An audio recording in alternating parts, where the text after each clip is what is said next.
Si pueden por favor acompañarme al libro de los Hechos, capítulo 11, versículo 26.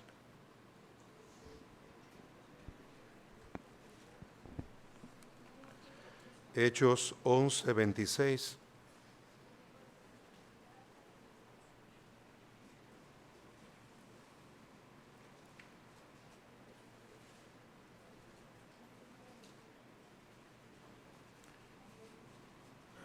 Vamos a leer desde el versículo 23. Cuando llegó y vio la gracia de Dios, se regocijó y exhortó a todos a que con propósito de corazón permaneciesen fieles al Señor, porque era varón bueno y lleno del Espíritu Santo y de fe, y una gran multitud fue agregada al Señor. Después fue Bernabé a Tarso para buscar a Saulo, y hallándole, le trajo a Antioquía. Y se congregaron allí todo un año con la iglesia, y enseñaron a mucha gente. Y a los discípulos se les llamó cristianos por primera vez en Antioquía. Amén. Oremos. Señor y Dios, nosotros damos gracias a ti, Padre, por tu cuidado, por tu bondad. Qué bueno, Señor, es poder meditar en tu palabra desde este principio de año, examinarnos a nosotros mismos, ver cómo andamos, para que este nuevo año sea ciertamente un año donde cada uno de nosotros enderece sus pasos, vuelva sus pasos a la senda antigua. Nosotros clamamos a ti para que tú nos concedas ir contigo, que tú estés con nosotros, que tú vayas con tu iglesia a predicar tu palabra. Nosotros deseamos que tú estés en medio de tu pueblo, trayendo bendición, salvación y vida eterna. Y por eso clamamos, examínanos tú, oh Dios, y ve si hay camino de maldad de nuestros corazones. Repréndenos, amonéstanos y danos un corazón sensible. Vuélvenos a ti con un corazón arrepentido. Y entonces proclamaremos tu verdad, y los hombres conocerán que tú eres Dios, y se volverán de sus malos caminos. Entonces haremos la obra tuya, y tu obra será proclamada perfecta entre los hombres. Oh, bendícenos y santifícanos por medio de tu palabra. En el nombre de Cristo te lo imploramos. Amén. En esta noche deseamos estimularles, amados hermanos, continuando en el mismo espíritu de esta mañana, con el cual el pastor Guzmán nos llamaba a autoexaminarnos.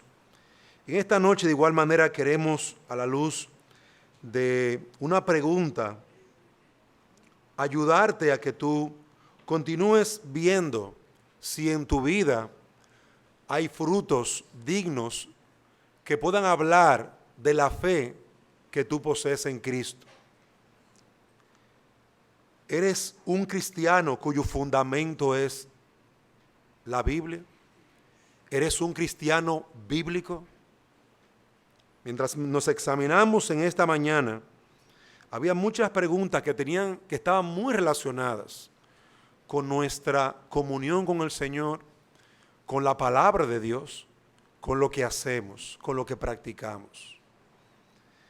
Y ese fundamento de lo que nosotros hacemos, de lo que practicamos, está en las Escrituras. Si nosotros no conocemos las Escrituras, evidentemente ese fundamento será muy frágil. Y evidentemente tampoco podremos andar en esa palabra. ¿Eres un cristiano cuyo fundamento es la Biblia? Y queremos básicamente ver 4 puntos que nos ayuden a examinarnos a nosotros mismos y ver si realmente andamos en la fe o si nos hemos desviado o si hemos dejado la senda antigua, el llamado que Dios nos hizo a nosotros desde el principio de nuestra salvación. Permanecemos nosotros en el fundamento de la palabra de Dios. ¿Es ese nuestro fundamento? De acuerdo a la Biblia, un cristiano es una persona que ha enfrentado auténticamente el problema de su propio pecado. Y en estas escrituras nosotros notamos que los que se congregaban allí en Antioquía eran pecadores que habían tratado con franqueza con su pecado, habían enfrentado su pecado. Y hay un testimonio para nosotros. Tú al día de hoy enfrentas tu pecado. Tú has enfrentado tu pecado. Lo que distingue la fe cristiana de las otras religiones del mundo es que el cristianismo es esencial y fundamentalmente una religión de pecadores. No de gente buena que va del camino al cielo y que Dios ha aceptado que son buenos. No de gente que Dios sabía que iban a ser buenos y por eso los llamó. El Evangelio llama a pecadores y la iglesia está compuesta por pecadores. Cuando el ángel anunció a José el nacimiento venidero de Jesucristo, dijo: y dará a luz un hijo y llamará su nombre Jesús, porque él salvará a su pueblo de sus pecados. Mateo 1:21. Realmente el cristianismo es de las pocas religiones donde sus miembros son pecadores. El apóstol Pablo escribió a Timoteo en 1 Timoteo 1:15, palabra fiel y digna de ser recibida por todos, que Cristo Jesús vino al mundo para salvar a los pecadores, de los cuales yo soy el primero. Cristo Jesús vino al mundo a salvar a pecadores. Y si en esta mañana usted examinarse y usted leer esa hojita, no sintió una molestia, una incomodidad cuando se trataron aspectos de su pecado, si no sintió esa incomodidad, ¿todavía estás tú en tu pecado? Si no pudiste con franqueza tratar con tu propia conciencia y huiste de llenar esta hojita, ¿estás conviviendo con tu pecado? Cuando nos dirigimos a las Escrituras, hallamos que cada uno de nosotros tiene un problema personal doble con respecto al pecado. El primero, tenemos un expediente o un archivo malo. Y el segundo es un problema de un corazón malo.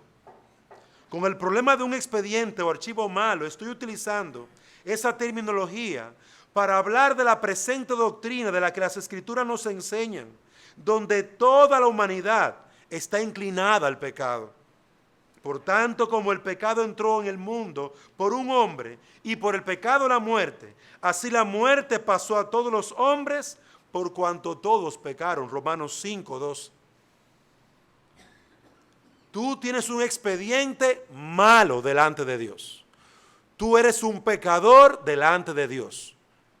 ¿Está eso claro en tu corazón? Es una evidencia en que tú luchas con tu pecado diariamente. Esa es una realidad en tu vida. Hay convicción por tus pecados. ¿Cuándo pecaron todos? ¿Cuándo hemos pecado todos? Todos nosotros pecamos en Adán.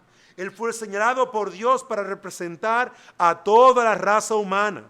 1 Corintios 15:22. Porque así como en Adán todos mueren, también en Cristo todos serán vivificados. En Adán todos morimos. En Adán todos estamos muertos. Somos parte de una raza que se encuentra bajo condenación. Eso es lo que nos enseñan las Escrituras. Y si tú eres un cristiano que cree en las Escrituras, tú tienes que creer esto que dicen estos pasajes. Tú tienes que creer lo que dicen estos pasajes. En Adán todos mueren. Las Escrituras enseñan que después que nacemos, nuestras transgresiones personales acarrean culpa adicional.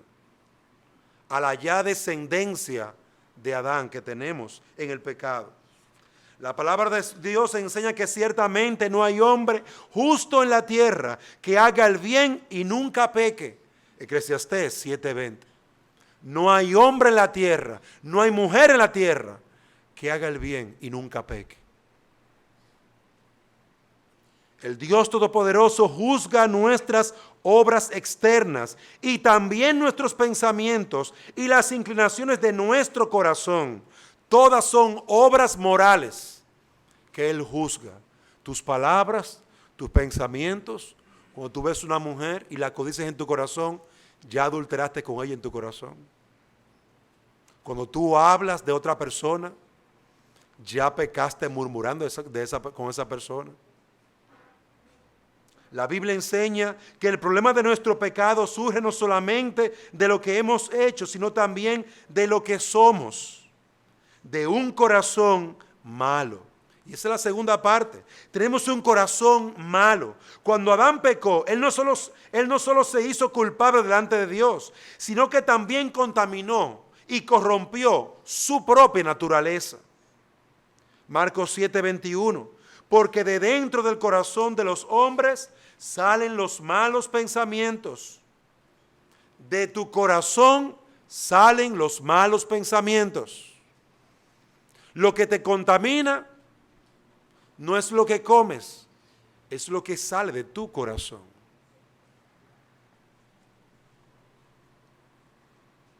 Los llamados expertos nos dicen que es la sociedad que acondiciona nuestra vida, lo que produce los crímenes, la rebelión. Jesús dice, esa conducta pecaminosa sale de tu corazón. Tienes un expediente malo y tienes un corazón malo.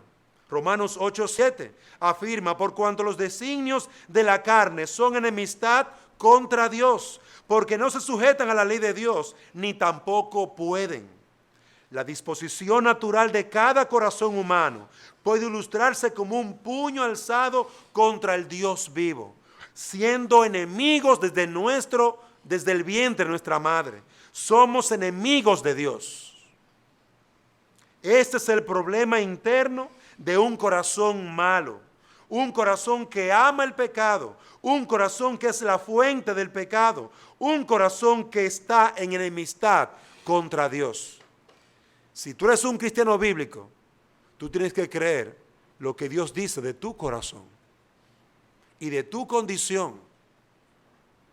¿Alguna vez han venido a ser tu expediente y tu corazón malo asunto de profunda y gran dolor en tu alma? ¿Alguna vez ese corazón de donde salen las murmuraciones contra tu esposa, contra tu esposo, dolor en tu alma? ¿Ha sido lo que ha producido tu corazón dolor, lo que produce dolor en ti? ¿Es el pecado que produce en tus labios un dolor para tu alma? ¿Es lo que piensas en cuanto a las demás personas cuando los destruyes en tu corazón y los deseas ver muertos por cuanto te han faltado? ¿Eso produce dolor en tu alma? Lo que produce tu corazón, pecado, produce dolor en tu alma. ¿Has conocido lo que es una conciencia real, personal e interna del horror de tu culpa en la presencia de un Dios santo? Cuando has ido en oración delante de Dios para pedir por tus necesidades, ¿has considerado que Él es santo y que tu corazón ha mentido? ¿Que has hablado falsamente contra otros? ¿Que has murmurado? ¿Que has codiciado a la mujer de tu prójimo? ¿Que no has sido justo con tus empleados? ¿Que le has robado a tus empleadores? ¿Que no has sido fiel como Dios demanda en su palabra?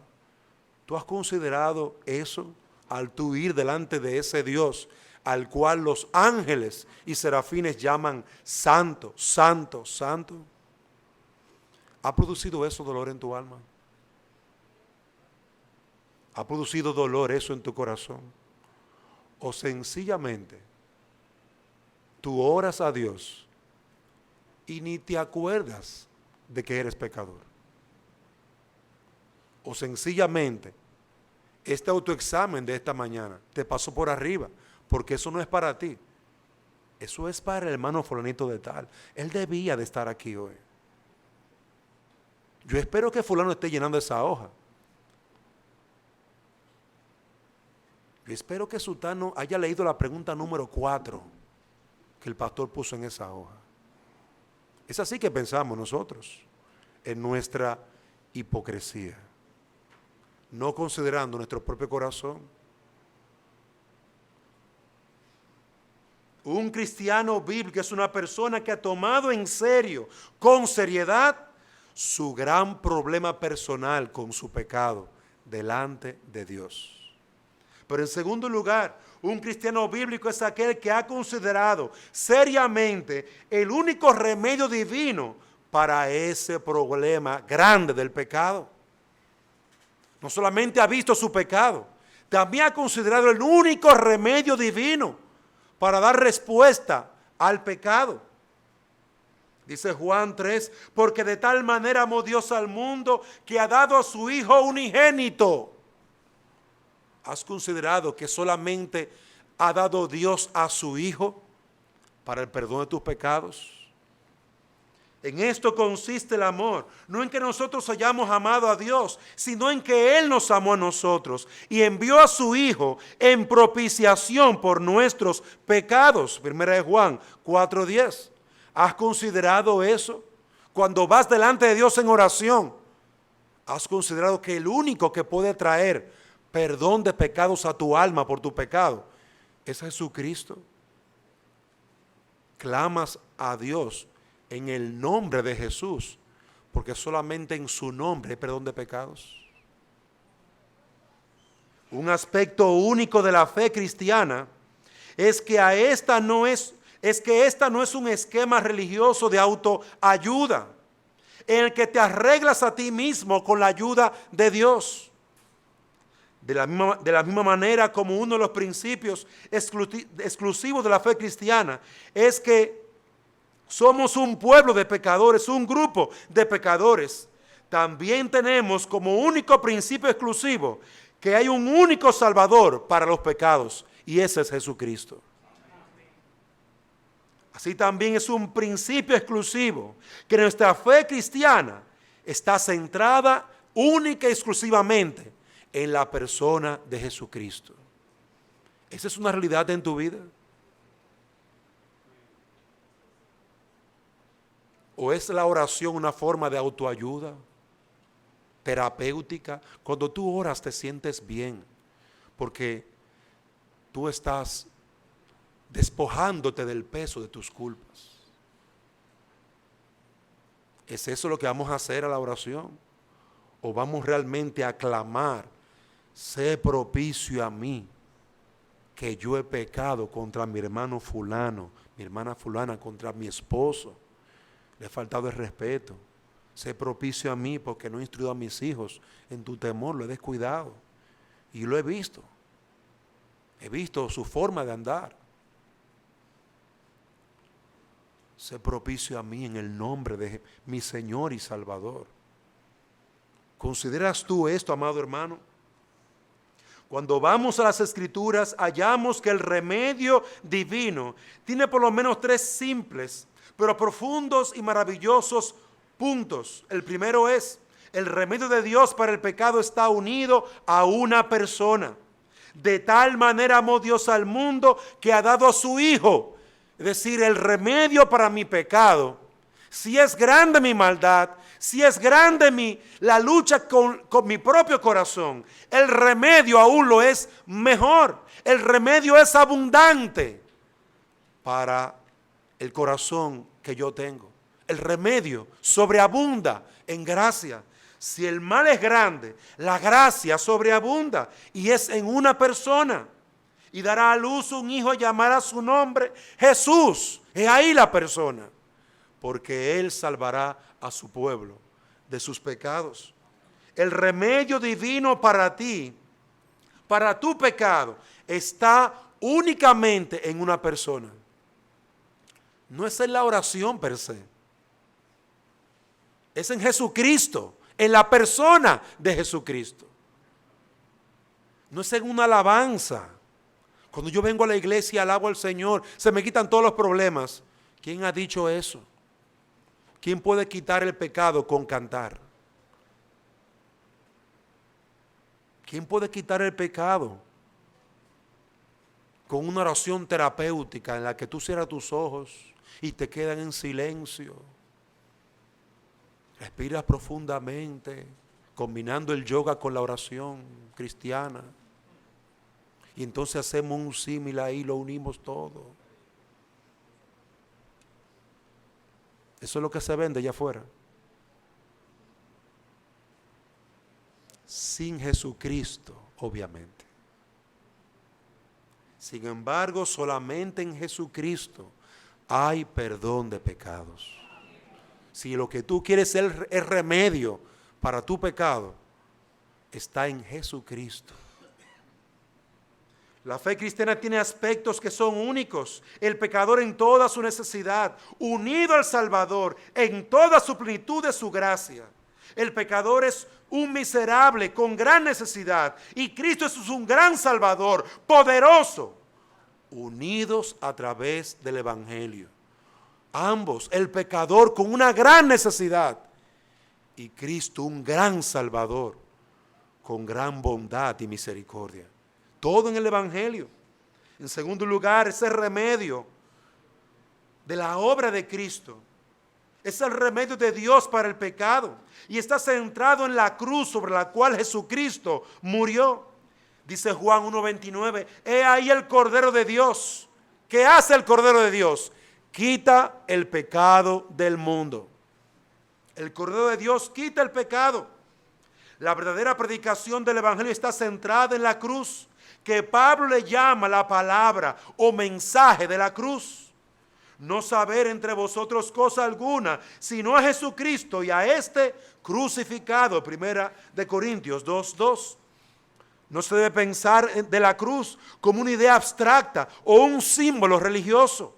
La cruz fue el lugar en el que Dios, por imputación, apiló los pecados de su pueblo sobre su Hijo. Cristo nos redimió de la maldición de la ley, dice Gálatas 3:13, hecho por nosotros maldición.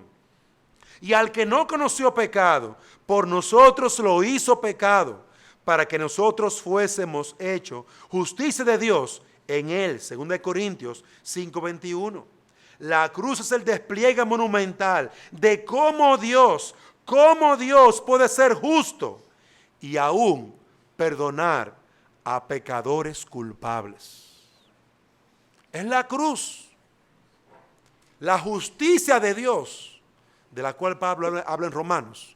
La forma por la cual Dios puede perdonar al pecador es a través del sacrificio de su Hijo, derramamiento de sangre, la sangre de su amado Hijo. Dios, habiendo imputado los pecados de su pueblo a Cristo en la cruz, pronuncia juicio sobre su Hijo como el representante de todo su pueblo. Allí en la cruz, Dios derrama las copas de su ira sin misericordia hasta que su Hijo clama, Dios mío, ¿por qué me has desamparado? Él derramó toda su ira sobre su Hijo hasta que su Hijo clamó. Porque eso no era un juego de niños. Él cubre los cielos con oscuridad total para dar a conocer a toda la humanidad que está sumergiendo a su Hijo en las tinieblas de afuera, en el infierno de todos tus pecados y los míos, los cuales nosotros merecíamos dicha oscuridad. Él está tratando a su Hijo como un criminal. Está haciendo a su Hijo sentir las profundidades de su alma, en las profundidades de su alma, toda la furia de la ira que estaba dirigida a nosotros. Por eso, amado hermano, nuestra salvación está unido a ese sacrificio en la cruz del Calvario.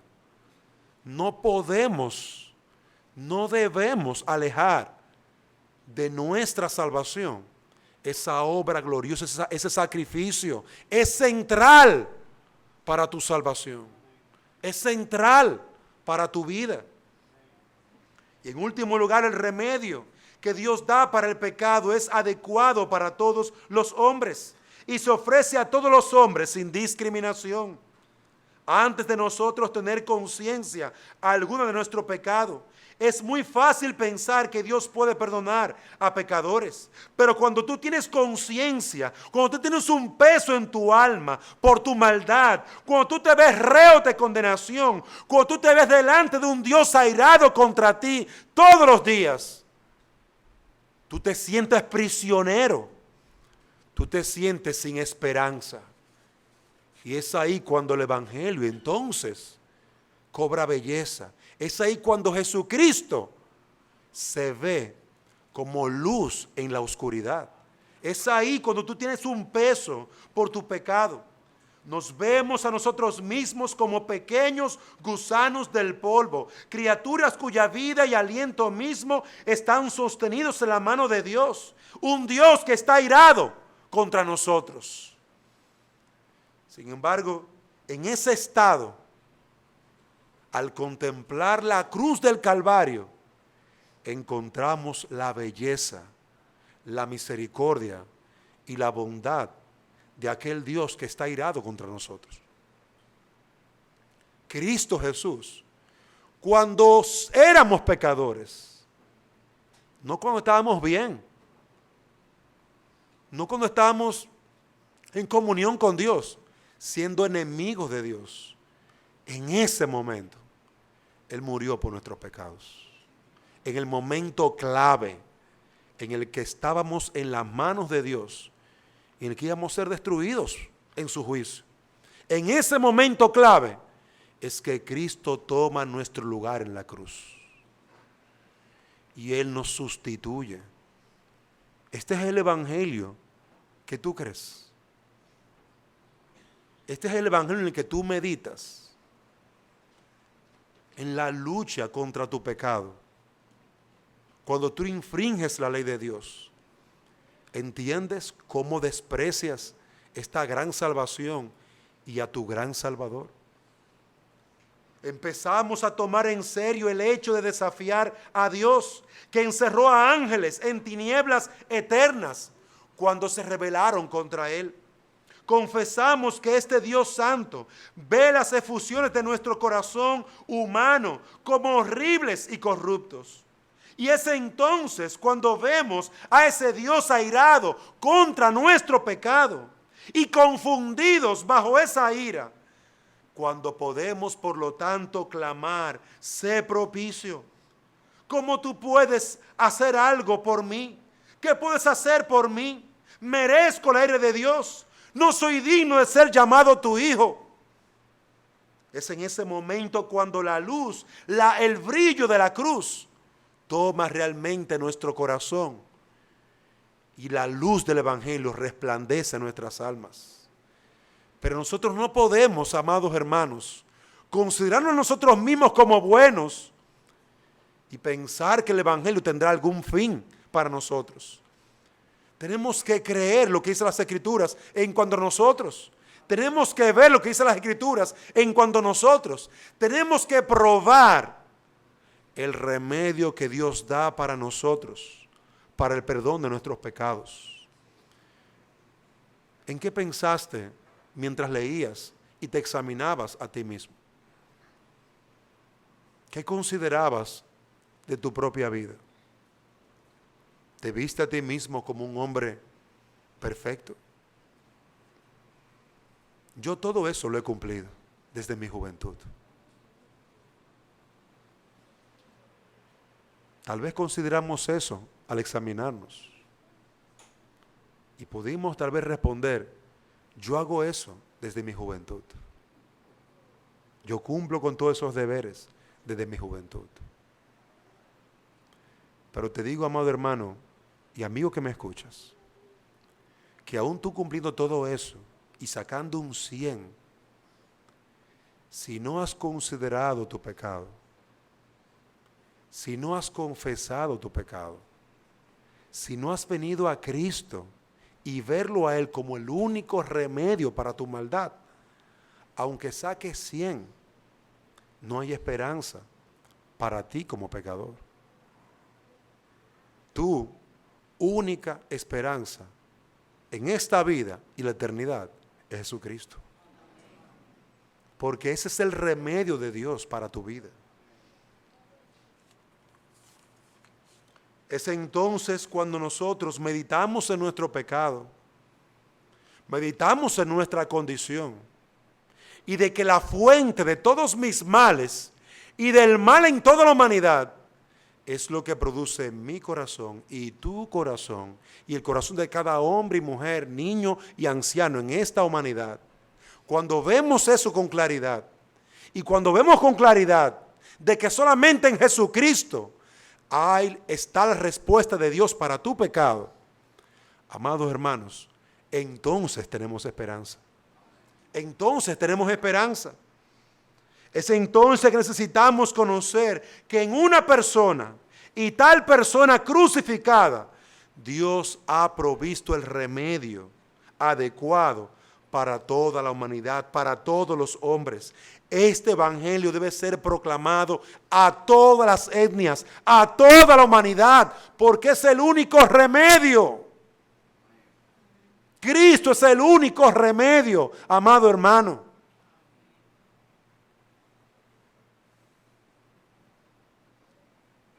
La maravilla de la provisión de Dios es que viene con estos términos y sin trabas. A todos los sedientos, venid a las aguas. A los que no tienen dinero, venid, comprad y comed. Venid, comprad sin dinero y sin precio, vino y leche.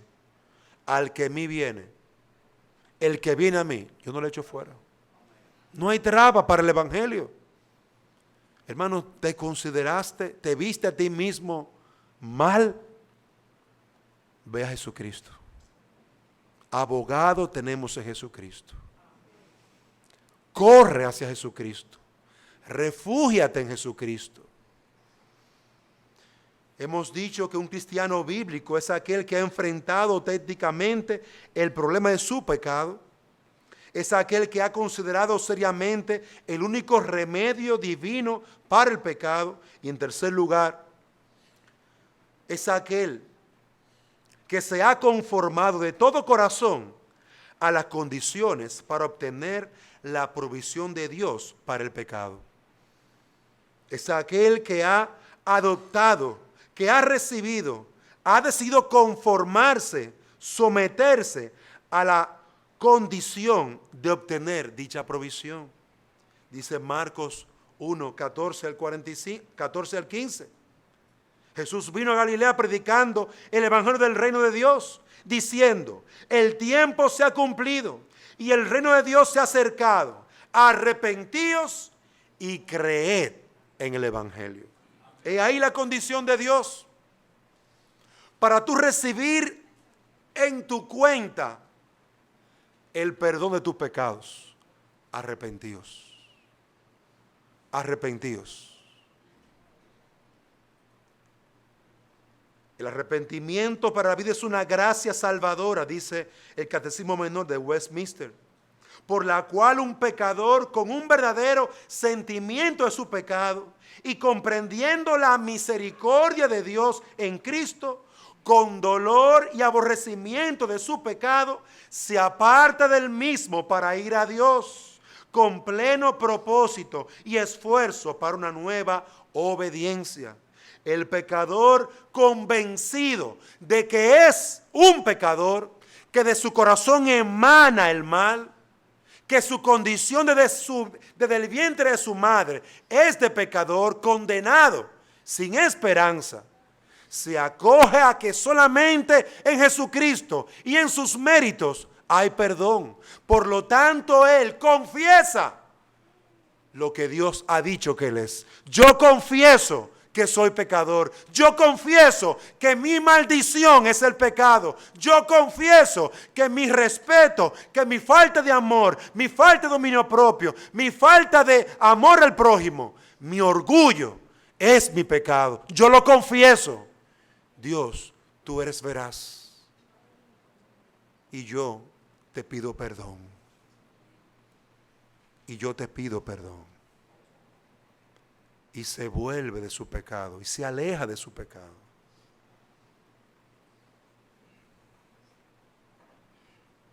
El arrepentimiento es visto, como dicen las Escrituras, en aquel hijo pródigo volviéndose en sí en un país lejano.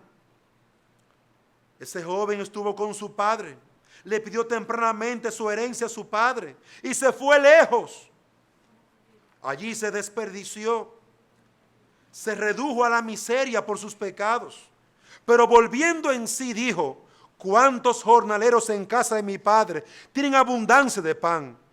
Y yo aquí perezco de hambre. Me levantaré e iré a mi padre y le diré: Padre, he pecado contra el cielo y contra ti. Ya no soy digno de ser llamado tu hijo.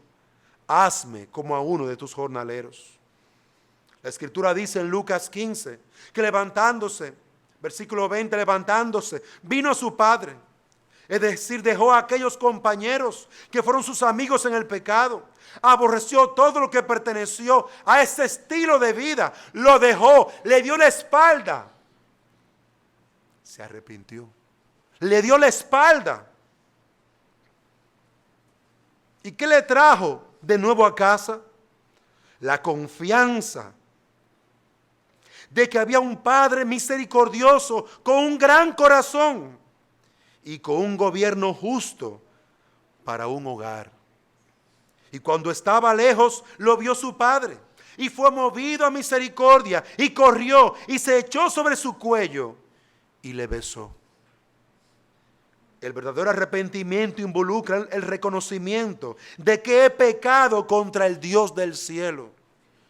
Padre, he pecado contra el cielo y contra ti. Aquel que es grande, aquel Padre que es grande y misericordioso, aquel Padre que es compasivo, santo, amoroso. Por lo tanto, el pecador, viendo que ha pecado contra un Dios santo, compasivo y misericordioso, se ve a sí mismo como indigno por su pecado, indigno de ser llamado su hijo. No obstante, por causa de la promesa del Padre, por causa de la bondad y compasión del Padre, Él es movido hacia el Padre. Él es atraído hacia el Padre. En el momento en que estoy preparado para dejar mi pecado y darle la espalda, dispuesto a regresar humildemente, preguntándome si habrá alguna misericordia para mí, entonces, maravilla de maravillas, el Padre me encuentra, me echa sus brazos de amor reconciliador y de misericordia. Y aclaro, esto lo hace no de manera sentimental, sino para cubrir nuestros pecados, sino para cargar con nuestras culpas a través de su amado Hijo, redimiéndonos y perdonándonos. Cuando clamamos: Padre, he pecado contra el cielo y contra ti, el Padre recibe el clamor y nos perdona. El Padre oye nuestra oración, nuestro arrepentimiento, ve nuestras lágrimas. Y para Él, tal vez para nadie más, pero para Él nuestras lágrimas de arrepentimiento son preciosas. Sin embargo, ese arrepentimiento debe estar acompañado de creer, de fe. Si tú vas a Dios confesando tus pecados, tú tienes que creer en Él. La fe es echar el alma sobre Cristo, tal y como Él es ofrecido en el Evangelio. Debes de creer tal y como se predica en el Evangelio. Debes de confiar en Él tal y como está establecido en las Escrituras. Mas a todos los que le recibieron, a los que creen en su nombre, les dio potestad de ser hechos hijos de Dios. Juan 1:12. En la miseria de tu corazón, en tu necesidad, lánzate al Salvador, confía en Él y Dios promete que Él perdona tus pecados. La fe no lleva nada a Cristo. La fe va con sus manos vacías hacia Cristo y toma de Cristo lo que Cristo le da. ¿Qué hay en Cristo? Pleno perdón de todos mis pecados, obediencia perfecta que Él coloque en nuestra cuenta. Su muerte, Él la coloca en nuestra cuenta. En Él se encuentra el don del Espíritu, la adopción, la santificación y finalmente la glorificación. La fe, al tomar a Cristo, recibe todo lo que está en Cristo. La fe, al recibir a Cristo, recibe la santificación, la adopción, la glorificación, la justificación. Todo lo que está en Cristo. Cuando recibimos a Cristo, todo eso lo recibimos. Mas por Él estáis vosotros en Cristo Jesús, el cual nos ha sido hecho por Dios sabiduría, justificación, santificación y redención. Queridos hermanos, ¿crees tú en el Evangelio? ¿Es tu Evangelio un Evangelio no centrado en tus buenas obras, sino en las buenas obras de Cristo? ¿Es tu Evangelio un Evangelio donde se ve tu pecado? Porque eres una pecadora. Eres un pecador. Es tu evangelio un evangelio que te lleva a confesar con dolor tu pecado, porque has pecado contra un Dios compasivo, bueno, justo, bondadoso, santo. ¿Es ese el evangelio en que tú crees? Y en último lugar, un cristiano bíblico es una persona que manifiesta en su vida que sus declaraciones de arrepentimiento y fe son reales. Pablo predicó que los hombres debían arrepentirse y volverse a Dios, haciendo obras dignas de arrepentimiento. Y no solamente Pablo, Juan el Bautista amonestó a su generación, llamándolos generación de víboras. Y les exigió: haced obras dignas de arrepentimiento. No es una casualidad, es que el verdadero arrepentimiento produce obras dignas de ese arrepentimiento. Es que si tú fuiste perdonado, ahora tú debes perdonar. Es que si tú fuiste perdonado, ahora debes de ser fiel. Tú tienes que ser compasivo, como lo fue Dios contigo. Misericordioso, como lo fue Dios contigo. Apartarnos del mal, como Dios nos manda en su palabra. Pablo dice en Gálatas que la fe obra a través del amor. Donde haya verdadera fe en Cristo, el amor genuino a Cristo será implantado.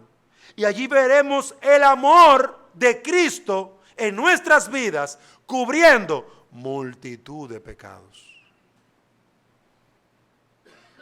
Y donde haya amor a Cristo, allí habrá obediencia a Cristo. El que tiene mis mandamientos y los guarda es el que me ama. El que no me ama no guarda mis palabras. Juan 14, 21 al 24. La fe verdadera trabaja moviéndose a regresar a su hogar y a obedecer a sus padres. La fe verdadera se mueve y guía a los demás, a los hombres, a amar a su mujer. Guía a la mujer a amar a su esposo, a respetar a su esposo. La fe genuina guía a los padres a querer a sus hijos en el temor a Dios. La fe genuina mueve a los hijos a honrar a sus padres, porque es justo. La fe verdadera nos lleva a perdonar al hermano que ha pecado contra nosotros, a ser paciente con el hermano que es más débil que nosotros, a mostrar amor cuando en el corazón lo que deseamos es ira y muerte. La fe está obrando. La fe verdadera trabaja moviéndonos. ¿Te has arrepentido y has creído? Si profesas arrepentimiento y fe, puedes hacer que esa profesión sea comprobada por una vida de propósito y esfuerzo para la obediencia a Jesucristo. A veces me da la impresión que para nosotros es fácil, muy fácil, cuidarnos del qué dirán, con apariencias,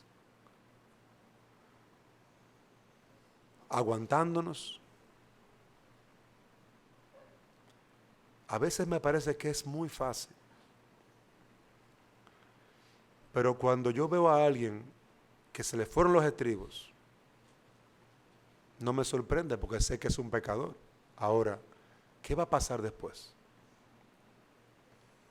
Yo estoy seguro que esa persona luego volverá confesando su pecado y pidiendo perdón, si es creyente. Porque eso es lo que produce el Evangelio. Tenemos problemas en nuestros matrimonios, dificultades, muchas.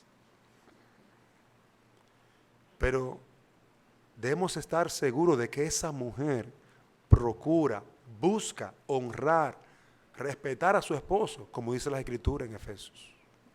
¿Por qué? Por amor al Señor. No por él, por amor al Señor. Porque ella ha creído el Evangelio y obedece el Evangelio. Así veremos a un hombre buscando amar a su esposa y morir en ese amor como Cristo murió por la iglesia. ¿Por qué? Porque ese hombre ama a Cristo, se ha arrepentido de su pecado y ha creído en Cristo. ¿Qué es lo que te mueve a obrar, hermanos? ¿Lo que dirá la iglesia? ¿Lo que dirá el mundo? ¿La apariencia? Llegará el día en que nuestra vida será aprobada por el Señor. Y allí la apariencia no valdrá nada. No será útil para nada. Y el Evangelio, el que ha creído en el Evangelio, brillará solo por su fe en Jesucristo. Por eso es importante que hoy evalúes tu corazón, examina tu corazón. Es importante que hoy veas si tu vida está escondida en Jesucristo, está bajo esa obra gloriosa, si te has arrepentido, si has creído en el Evangelio, si tienes fe tan solamente en Él. Hoy es un día en el cual debemos de examinarnos y clamar al Señor que nos dé un corazón humildes para confesar nuestros pecados. Si confesamos nuestros pecados, por más vergonzoso que esto sea, a nuestros hermanos, a Dios, Él nos perdona. Él nos limpia de toda maldad. Que el Señor nos conceda poder tener un corazón dispuesto a enfrentarse con nosotros mismos. Una voluntad dispuesta a obedecer a Dios y a enfrentarnos con nosotros mismos para de verdad ir a Dios con un corazón humilde, con un corazón arrepentido, con un corazón que tan solamente tiene esperanza en una sola obra y en una sola persona, en Jesucristo. Amigo que estás aquí, hoy es el día en que tú puedes observar si ha habido arrepentimiento en tu corazón, genuino. Si hay fe genuina en tu corazón. Hoy es el día en que tú puedes autoevaluarte y ver que la verdad Dios la conoce y tú necesitas ir a Él. Ven, ven. El Señor te invita. El Señor te llama. Porque sin Dios, sin Cristo, no tienes esperanza. En tus pecados morirás. Y si no lo confiesas, si no entregas tu vida a Jesucristo, en tus pecados morirás. Hoy hay perdón de pecados. Hoy, si clamas allí mismo en tu silla, Señor, yo confieso mi maldad. Hoy hay perdón de pecados y vida eterna. Hoy es un día de salvación para ti. Hoy es el día de salvación. Que el Señor hoy te convenza de tu gran necesidad y de la poca esperanza que tienes lejos de Él. Ven a Cristo. Oremos. Señor y Dios, nosotros clamamos a ti rogándote que tú bendigas tu palabra. Concédenos el poder meditar con humildad, porque si tú quieres que tu iglesia se examine, si tú quieres que tu pueblo se vuelva a ti, oh Señor, es para traer sanidad a nuestras almas, es para traer vida y perdón, es para traer restauración, es para traer bendición que sobreabunde. Oh Padre, nosotros queremos un año en el que tu bendición sobreabunde. Por eso llamamos en tu nombre a los hombres a arrepentirse. Señor, tú eres quien puedes hacer esta obra. Inclina nuestros corazones y vuélvenos a ti, confesando nuestros pecados, enmendando nuestros caminos y descansando tan solamente en Jesucristo como nuestro único Señor y Salvador.